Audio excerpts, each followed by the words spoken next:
Mutual funds क्या हैं? क्या mutual fund investment long term के लिए अच्छा है? क्या म्यूचुअल फंड इन्वेस्टमेंट एक सेफ इन्वेस्टमेंट है? सारे सवालों के जवाब जानेंगे, वीडियो को अंत तक देखना। नमस्कार दोस्तों, मेरा नाम सुनील है और आज हम म्यूचुअल फंड्स के बारे में बात करेंगे। सबसे पहले दोस्तों मैं आपको ये बता देता हूँ कि आप अपना पैसा दो तरीके से इन्वेस्ट कर सकते हैं।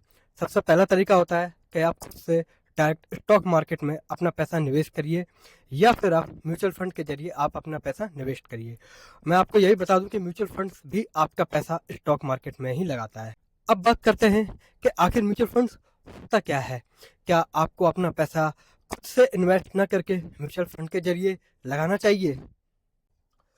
सपोज करिए, अगर आपके पास 10,000 रुपये हैं और आप उससे एमआरएफ का शेयर खरीदना चाहते हैं, लेकिन चूंकि एमआरएफ का शेयर की प्राइस 1,29,000 रुपये है तो आप उसे 10,000 रुपये में नहीं खरीद सकते। अब म्यूचुअल फंड्स क्या करता है, वो आपसे फंड कलेक्ट करेगा और आप जैसे कहीं इन्वेस्टर से फंड कलेक्ट करेगा। अब फंड कलेक्ट करते करते म्यूचुअल फंड के पास बहुत सारा फंड हो जाएगा और फिर वो एमआरएफ का शेयर खरीद लेगा। अब इससे होगा ये कि अगर आप अकेले होते तो आप 10,000 रुपये के साथ कभी भी एमआरएफ का शेयर नहीं खरीद सकते थे, क्योंकि उसकी करंट प्राइस ही 1,29,000 रुपये है। बट चूंकि बहुत सारे इन्वेस्टर्स का फंड मिला के 1,29,000 रुपये म्यूचुअल फंड के पास जब आ जाते हैं तो फिर वो कलेक्टिवली एमआरएफ का शेयर खरीद लेगा। अब इससे ये होगा कि आपका भी इन्वेस्टमेंट एमआरएफ में इन्वेस्ट हो गया है। तो बेसिकली म्यूचुअल फंड्स यह काम करता है कि कम इन्वेस्टमेंट के साथ वो आपको कई सारी कंपनियों में इन्वेस्ट करने का मौका देता है। अब दोस्तों, मैं आपको अगर इसका एक और बहुत अच्छा उदाहरण दूँ, मान लीजिए कि अगर आपको रिलायंस इंडस्ट्री में इन्वेस्ट करना है, टीसीएस में इन्वेस्ट करना है, इन्फोसिस में इन्वेस्ट करना है, एचडीएफसी बैंक में इन्वेस्ट करना है, लेकिन इन्फोसिस की प्राइस है मान लीजिए 2,000 रुपये, टीसीएस की प्राइस है 3,000 रुपये, रिलायंस की प्राइस है 1,000 रुपये और एचडीएफसी बैंक की प्राइस है मान लीजिए 2,000 रुपये। अगर हम लोग इसका टोटल करें तो टोटल 10,000 रुपये बनते हैं। बट चूंकि अगर आप म्यूचुअल फंड्स के थ्रू इन्वेस्ट कर रहे हैं तो आप इन सारी कंपनीज में मात्र 1,000 रुपये या उससे कम में भी निवेश कर सकते हैं। अब दोस्तों बात करते हैं कि आखिर म्यूचुअल फंड ये सब करता कैसे है। तो वो लोग एक फंड मैनेजमेंट कंपनी बनाते हैं, जैसे एएमसी कहा जाता है, मतलब असेट मैनेजमेंट कंपनी। इनके पास एक एक्सपर्ट टीम होती है जो मार्केट को एनालाइज और फंड को मैनेज करती है। फिर ये कंपनी कई तरीके की स्कीम लॉन्च करती है, जैसे large cap fund, multi cap fund, small cap fund, और आप लोगों से कहती है कि आइए आप अपना पैसा हमारी स्कीम्स में इन्वेस्ट करिए और हम आपको लॉन्ग टर्म में अच्छे रिटर्न्स प्रोवाइड करेंगे। अब जो भी लोग इंटरेस्टेड होते हैं वो अपना फंड्स उन एएमसीज को देते हैं।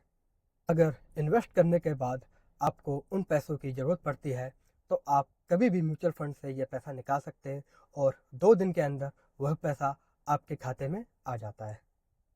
म्यूचुअल का मतलब होता है शेयर्ड। जैसे स्टूडेंट हॉस्टल में रूम शेयर करके रहते हैं, उसी तरीके से एएमसी बहुत सारे इन्वेस्टर्स का पैसा कलेक्ट कर लेती है और उस कलेक्टिव फंड को स्टॉक मार्केट में इन्वेस्ट कर देती है। तो दोस्तों, ये था म्यूचुअल फंड्स का बेसिक कंसेप्ट। अब बात करते हैं इसके एडवांटेजेस और डिसएडवांटेजेस के बारे में।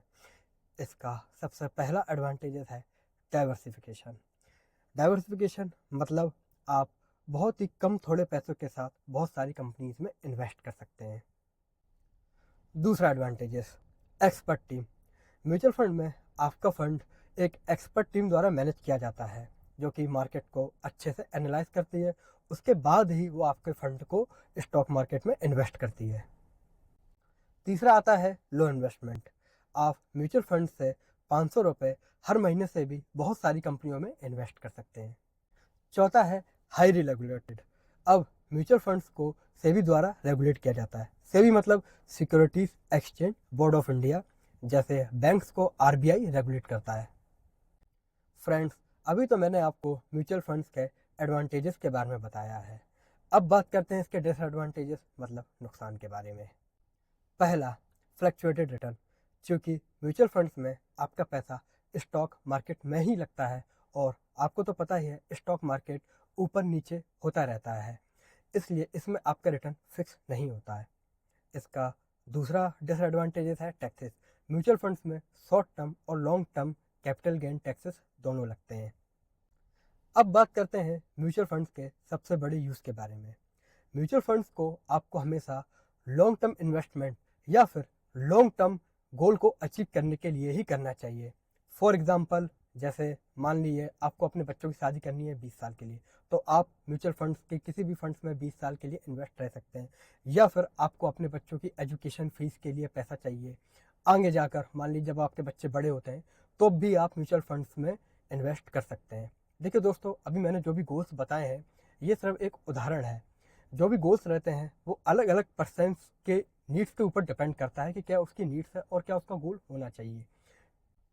चलिए दोस्तों, मैं उम्मीद करता हूँ कि इस वीडियो के ज़रिए आप म्यूचुअल फंड्स को समझ पाए होंगे।